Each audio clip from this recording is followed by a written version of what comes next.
Hi everyone, you are listening to the TÉKA podcast. I am Georgina Kiss-Kozma, social scientist and bookworm.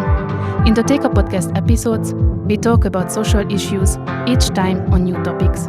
One thing is for sure, we preserve ideas instead of borrowing them. Join us.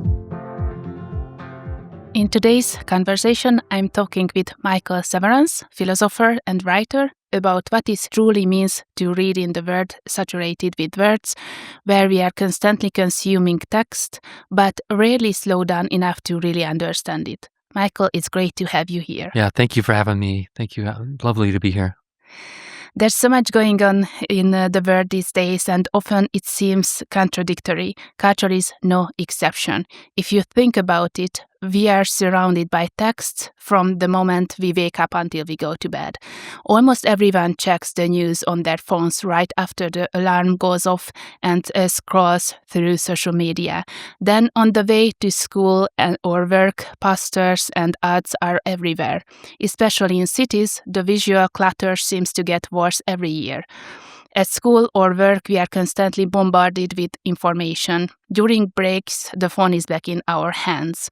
On the way home, we rarely find a moment free of information. And in the evening, TV, movies, or phone scrolling take over, and often the phone is right there as we fall asleep. So yes, we read, but are we really reading? How much does it shape our thinking? Real reading is more than just gathering information. True reading is a slow, immersive practice. It's about understanding the thoughts and emotions behind the words, engaging in a dialogue with author, and at the same time shaping our inner world. It takes patience, it takes slowness, and shapes character. Michael, what does it mean to you that reading is not just about gathering information, but a kind of mental and spiritual practice?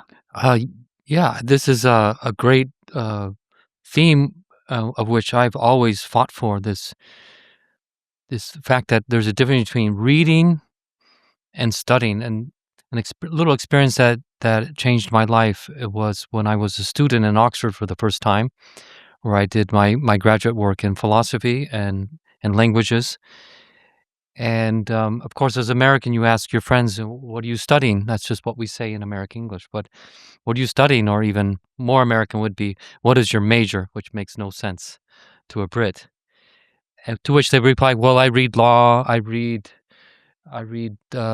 politics, philosophy, and economics. I read physics, which is quite odd for an American ear. I mean, you study physics or you read physics, especially the concept of science isn't something that you read, it's something that you study.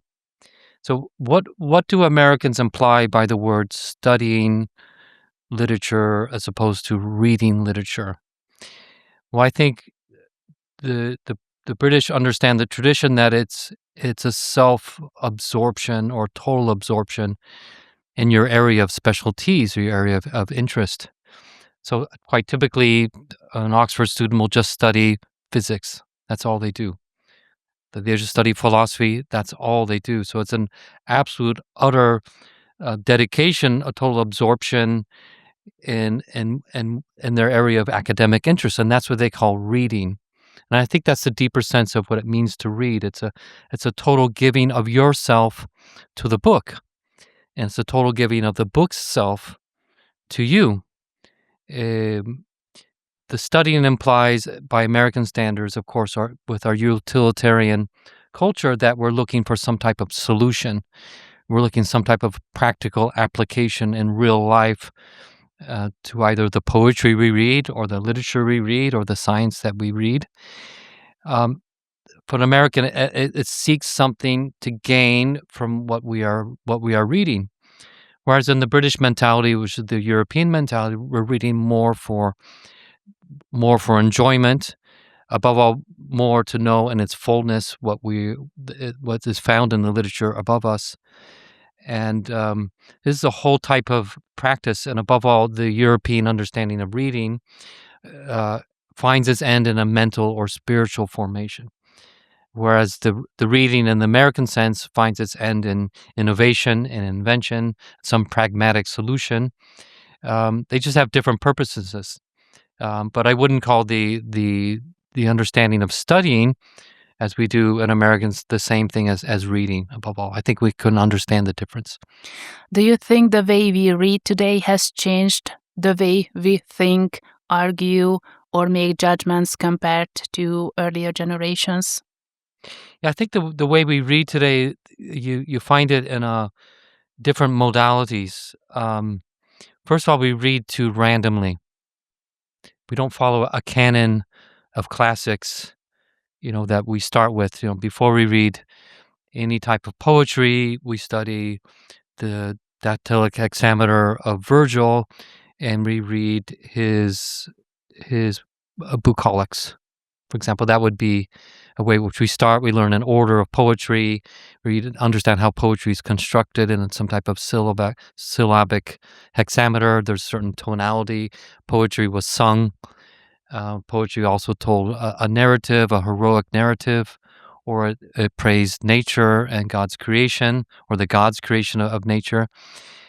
Before we jump into some type of random Dadaism that was all the rage in the early 20th century, just random self-expressions of feelings, of sentiments, before we know how to understand how we organize our sentiments. So that's an example. We just start with some type of random thing that we appreciate without understanding exactly what is poetry. Or we study the annals of Tacitus or Suetonius before we study any, or I'm speaking like an American, before we read any modern historical context. Secondly, I think we read too fast. I think this is the general theme of this interview.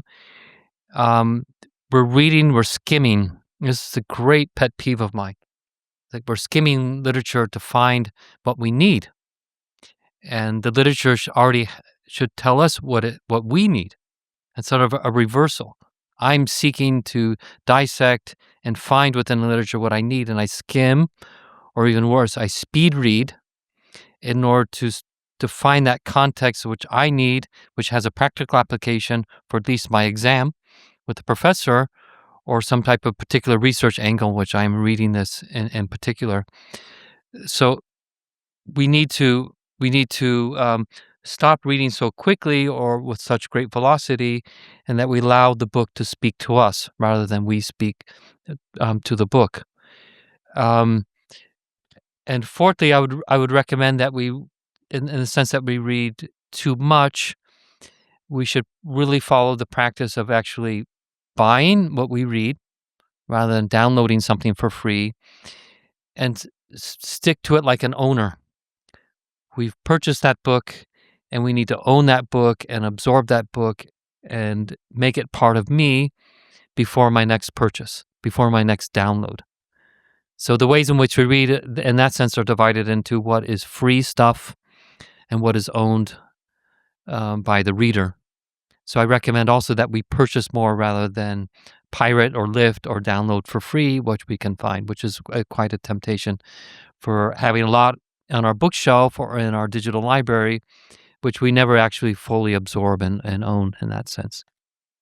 Classical texts, whether by Greek, Roman, or Christian authors, are not just stories or sources of knowledge. These texts are gems for the inner order of the human mind and for our judgment. I read a lot. Many people ask me how I find the time. I always say that I prepare a so-called training plan for reading and integrate it into my daily routine. If necessary, I get up before my daughter in the morning because I know that later in the day I won't have time.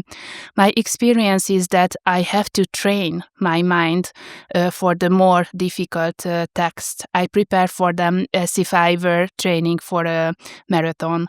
Just as our bodies need exercise, our souls and intellects need regular, deep encounters with great ideas. Through reading, we don't just understand the story, we also practice the skills necessary for decision-making, weighing options, and attention.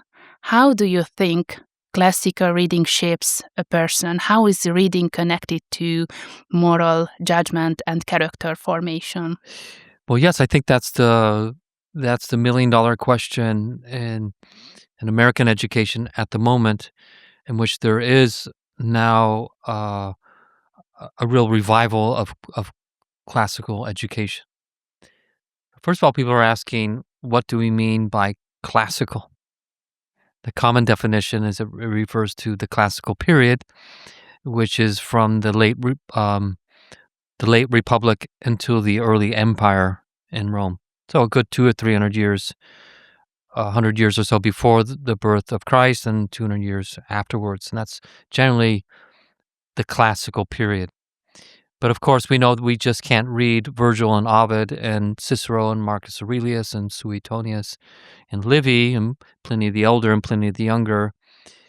But we do need to start with those. And why? Why are there classics, and why do we continue to read them nearly 2,000 years later? Is because these were the texts, or these were the authors that were able to dissect the human spirit in terms of its longings, its basic beliefs, its basic understanding of the order of human society, some simple moral anthropology in the way that the person is and ought to be.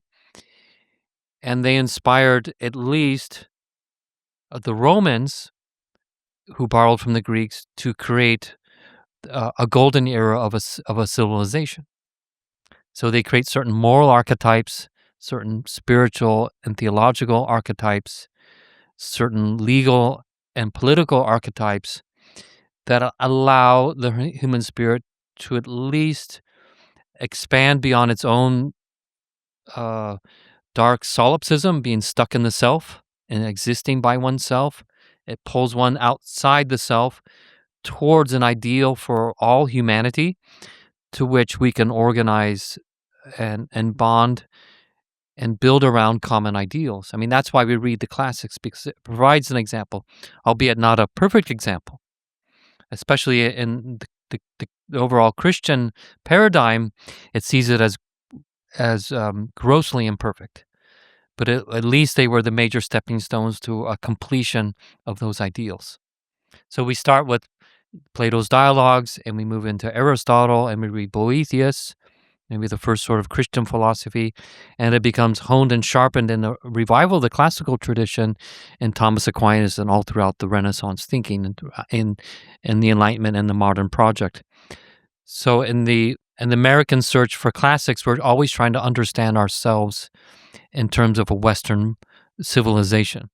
And it starts in Hellas, it starts in Athens, it starts in Rome, and it undergoes different paradigm shifts, especially after the birth of Jesus Christ, and through different civilization moments that had changed from then onward. So we go back to sort of a intellectual home, an anthropological home. I think this is what Roger Scruton always is clamoring about, this icophilia. What is our home within our civilization? Well, it's in the classical culture. Although it's not fully the fulfillment of what we're looking for as human persons, it does start there, and with a great, great start. You mentioned that we should read only one book at a time. I believe you're right, but tell the truth, I never read just one book. I always have several going at the same time. Poetry is always part of my daily routine, then a Hungarian classic, maybe a trendy new wave book, and finally some political thought or philosophy. This little exercise helps me patiently work through the classical canon on my reading list. Hearing the term classical canon often triggers resistance. People think of exclusion, hierarchy, ideological lists, but is it really closed off, or is it a living conversation between past and present? I think the canon connects generations. Readers speak to authors of the past, question them, debate them, reinterpret them. So classical texts are not just relics, they are ongoing conversation that shape how we think today. Is there a particular book or author that fundamentally changed the way you read or think? And if so, why?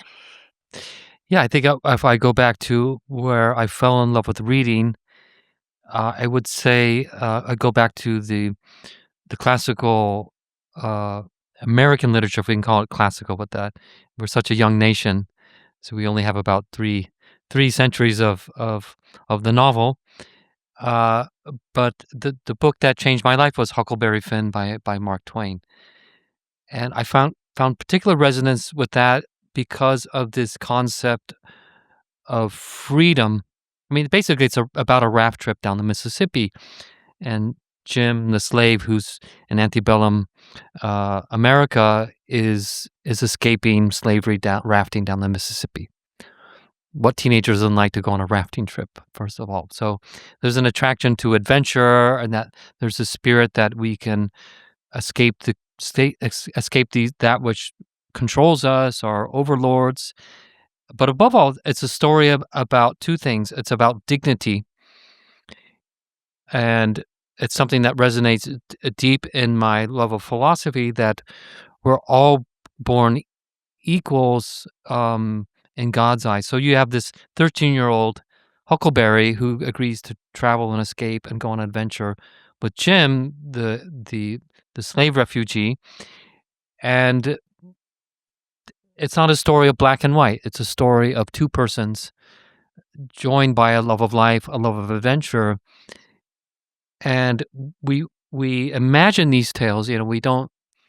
Back then, we didn't have any great video content. We just read the books. Do you have to actually imagine them sewing up a raft out of random logs along the moors of the shores of the Mississippi, and what type of wood they used? Was it a type of bamboo? Was it a type of oak or pine?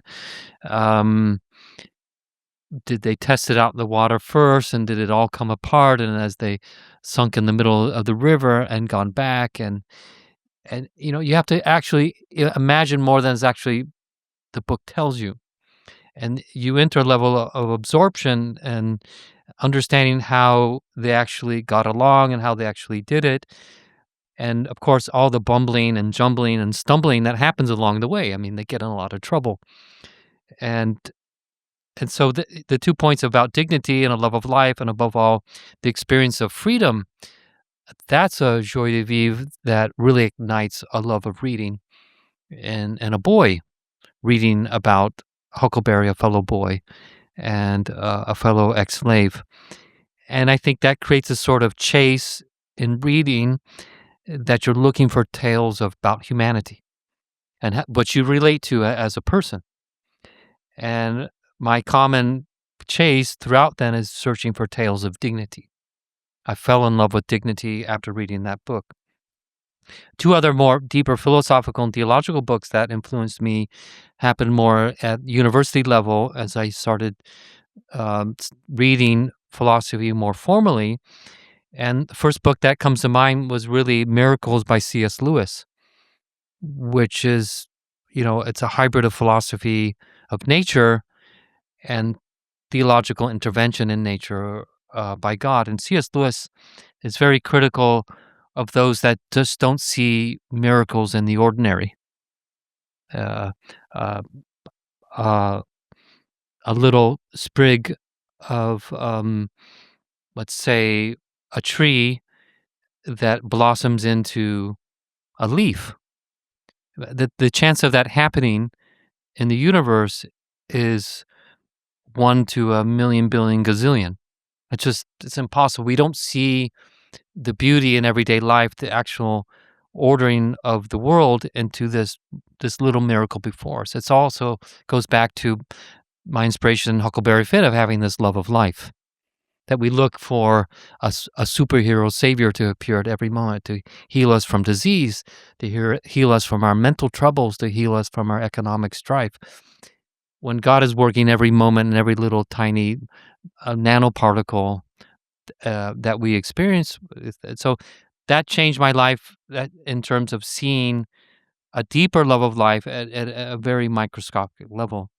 I remember at that time I was a student also of science and philosophy at the same time, and I became absolutely self-absorbed studying microorganisms under the microscope. I was just it'd be like being absorbed in a book, and this is what I would call being absorbed in the book of life. I mean, I would look at little things at cellular level. Say it's like the wing of a fly that we're looking under the microscope and looking at its various particulars, and I would just be lost in utter contemplation that this little wing could even be possible. And lastly, later after university, really through my teaching career, I discovered more about Roger Scruton, and it really comes from the same thing. His common pet peeve about modern society is that we live too fast. We're in this shock culture all the time. We're always seeking this kind of hyper titillation of the mind, looking for energy and this and that. And that he says, look, just dress well, set the table well, notice the extraordinary and the ordinary.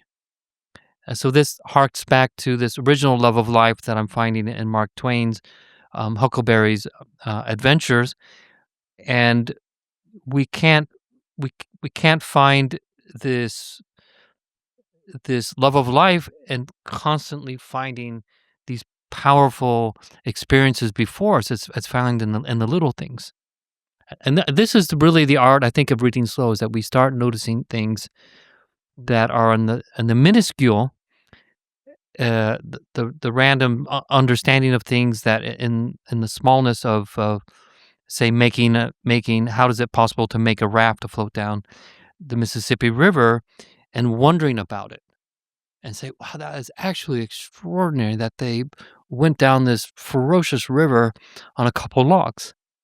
What a spirit about dignity and freedom. See what I'm saying?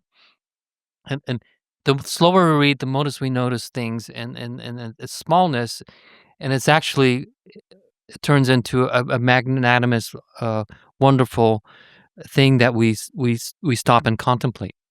It takes time to read these books, but often we feel like we don't have enough time for anything. What do you think? Can learning to read slowly and attentively be taught, or is it something young people or people have to discover on their own? Well, I think you can rediscipline it through teaching. And as a professor for American university students, the deans, for example, are very keen to have a very long list of required books. And the professor knows that the students can't get through those books. So you have primary text and secondary text. But you do require them to at least attack the 2 primary texts or 3 primary texts in full. So you assigned a half a chapter per lesson, a quarter of a chapter for the next lesson, and at least make sure you get through the entire concept. Sometimes as a teacher, we can't even finish the primary texts. And you find yourself, the students, they just don't have the attention span and the dedication to complete something. So we find it great difficulty in teaching and really understanding a single author and his full perspective. So a lot of professors, of my point of view, are scaling back the actual requirements because it's impossible for students to fully read them without them referring to other tools like AI summaries. And that's the greatest fear. We don't want them to take shortcuts. We don't want them to skim. We don't want them looking for the equivalent of what we used in the 1980s called Cliff Notes, where you get these, executive summaries of the various books so the students at least can pass the exam. And you can also supplement that inspiration to complete a book by also having a lot of integrity in your own lecturing, that you're actually referring to the text itself. It's a vice of professors to require a text, but they refer to the text only very subtly in their lecture. So I've come from the tradition that if you have a classical curriculum, you study the author and you constantly refer to quotes from the author, so that the the teaching is not yours; it's the author's. This brings us to our next topic. You mentioned that we read too quickly these days, and I can completely agree with you. This is surely a result of the rise of digital culture. Digital culture has sped up our lives. Short news, posts, videos, notifications. Our attention has become shallow, and text often passes us by. So, how important is slow, immersive reading as a moral and social practice? If we lose the ability to focus for longer periods, it affects our decisions, our relationships, and even society as a whole. So, how does digital culture affect the quality of reading and our attention? Yeah, if you do some research, you're seeing that there's psychiatrical and psychological studies now done on um, the inflammation of the brain uh, when it's overly stimulated. Overly, I mean, there's a type of hyperactivity which is called inflammation, where there's not enough calm physiologically or not enough low anxiety physiologically that we're not able to absorb um, what is actually being said. So the psychological studies are showing that students are reading with bias. They're actually not reading the words and understanding the words. They're bringing a bias to them all the time. And this, of course, is coming from their own ability or inability to slow down and turn off the faculty of judgment. So philosophy, for example, is supposed to calm and console. It's supposed to, in a way, to shut down this inflammation of the brain, if we can call that in a psychiatric sense, in order to become passive uh, absorbers of the material. So I think if the mind is naturally like a sponge. Sometimes it's more absorbent for others on the genius level, and sometimes it's more like a porous rock. I think most of us are like that. So in order to have this slow drip, this slow penetration of the book on the mind, and you reading on the mind, it needs to become vulnerable, and it needs to above all to turn off judgment and to turn off any type of desire for stimulation or titillation, and it needs to be present before the book. In aesthetics, which I teach, we Roger Scruton calls this that beauty or things that are worth um, uh, that are worth our attention actually demand our attention. They demand our attention. Books are beautiful. They demand our attention, and we have to give ourselves fully to them. We need to completely shut down, above all, the hyperactivity of our brain, which also brings a bias to it, and welcome them to our influence, to influence us. Martin Heidegger had the similar concept called Mitsein, which is just being with, being with the book. It's just me and you and the book, and nothing else. So the more we can shut ourselves down to our passive intellect, understanding and absorbing, and without having any rational judgment, which is the whole, in my opinion, in terms of the paradigm shift in which we are currently going through, this is the end of the Enlightenment. The whole Enlightenment project, to have this hyper rational activity, is finally a form of self-sabotage, in that we cannot read anymore. We're just too active. We're constantly studying and not reading, as I said first. We're constantly looking for that bias towards that solution that we desire, when we should just be reading in a gratuitous way and having the book inspire us, or has beauty, things that are beautiful implant their beauty on us. The book should implant their wisdom on us. It's this whole change in phenomenology that I am the perceiver and I am judging and I am implanting my interpretation on the book, which is serving me. We should be doing things in the reverse. We should just be reading in order to know for itself. It's a sort of gratuitousness that we don't apply to reading anymore. So in random language, this is what I studied in philosophy and language, we try to express ourselves philosophically, and we say, oh, I'm really into this book. I mean, like, I'm literally in it. Rather, it's in me. This book is really into me, right? So that's this type of almost possession which the book has over us if we allow it to, if we allow ourselves to be vulnerable, if we allow ourselves to admit that we're somewhat impenetrable rocks that need to be watered, that need to be fertilized by the wisdom in our hard soil. So at the end of the Enlightenment Project, we have this hyper information-based investigation and practical solutions to the needs of society, and we've lost our true love of reading, which is based in meekness and humility. Today, it's a tough call when someone wants to return to deeper, more focused reading, I believe. So, how do you balance reading for intellectual challenge with reading for pleasure or rest? Well, you're asking the wrong person because intellectual challenge for me is fun. To be a professor, to be a researcher, or to work for a think tank like the Acton Institute, for me, you don't have to pay me. You're asking the wrong person. But even so, there is a certain type of intellectual burnout, and that we do have other needs. So, for example, currently, I'm reading Babette's Feast, which I've seen the movie 2, 3 times, but I've never read the book. And it's helping me provide some type of anecdotes for what I teach in Rome. I teach a philosophy of art and beauty.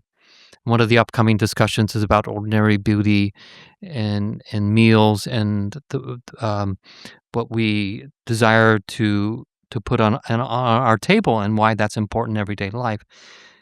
So if we intellectualize too much, as I tend to do, we lose some of these sentimental or sensual examples that put a little meat on the bones of philosophy, you might say. But I'm very happy just to stay conceptual. I'm different, but most people aren't like that. I also love sports, and I find a lot of beauty in the order of games and the rules of games. And I read. I'm very passionate about reading about statistics of athletes and their goal percentage and their error percentage. I'd like to see the folly in sportsmen as I study them from their early career to the late career, and I like to see if the goats are still the goats or not. And so I distract myself in those types of things, and one of the greatest distractions from reading is what I call just the book of life. To look at life and see how God's word is from a theological point of view, acting right now wherever you are. That's a very forgotten book. I also find myself when I get home that I need to re-anchor myself in some spiritual literature. And I have a bookshelf right where I sit down and take off my shoes, and I grab some spiritual literature and I read things at random and trying to find inspiration. I assume you will agree with the following. Literature isn't just entertainment. Right. It's resistance. In a world obsessed with instant results, quick reactions, and shallow attention, slow reading is in itself a countercultural act. Reading gives us the chance to pause, reflect, pay attention, and grow. Classical texts don't just inform, they strengthen our thinking and inner freedom. Michael, do you think literature can be an act of resistance in today's fast-paced world? Yeah, I think we have to define what that resistance is. I think our culture tends to express itself in terms of sound bites and slogans. I think this is the type of newspeak that the prophets had worried about, that our language would be reduced to very kind of all too encapsulating words and definitions and categories. The classical texts are just reading something fully, in general, wants the full case of things. Just like we're speaking like in legalistic terms. Lawyers come and they make their introductory arguments, and they spout slogans. He's a criminal to society, he's an endangerment to society, and therefore we request his imprisonment for a maximum term of 15 years, blah, blah, blah. So they categorize that person. The judge and the jury, they want to hear the full story. Books allow us to hear the full understanding of things. Maybe we should take an example from literature. I think maybe a classical example, someone who's actually probably not a real person, but let's take Aeneas. Aeneas, the mythological founder of Rome, the new Troy.